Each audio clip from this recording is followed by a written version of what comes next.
Now that the weather is getting colder, homeless shelters are in dire need of donations to help keep their residents warm and fed.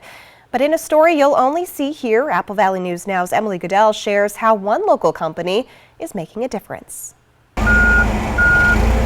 4 pallets holding 4,858 items of food donated by Pacific Steel and Recycling to Camp Hope at a time when Camp Hope director Mike Kay says they're struggling to keep up with the demand for shelter. This time of year, there's lots of people that don't have any other place to go.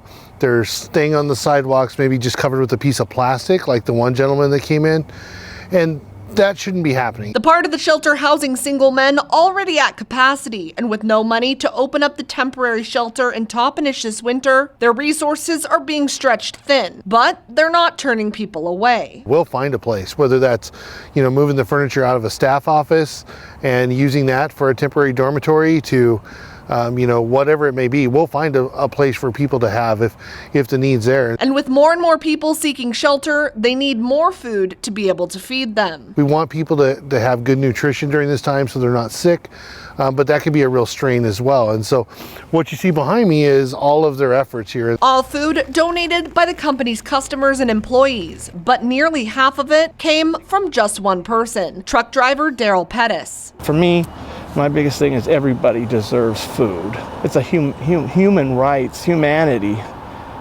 issue, We're all entitled to a warm meal. Daryl started getting the food together back in August, picking up extras every time he went to the grocery store. I'm not well-to-do by any means, but that's not the point. The point is giving. Maybe I only have $5 to give, or maybe I only have these 3 extra cans. Well, these 3 extra cans can mount up to something like this, and that's a tremendous thing. Right now, the shelter's biggest need, blankets, towels, and warm socks. Because a lot of our friends, especially if the snow hits, will be walking through with wet feet. We don't want that. We want them to have, dry shoes, dry socks. And if you see someone who looks like they're struggling, say something. They don't have to approach them. They don't have to ask them.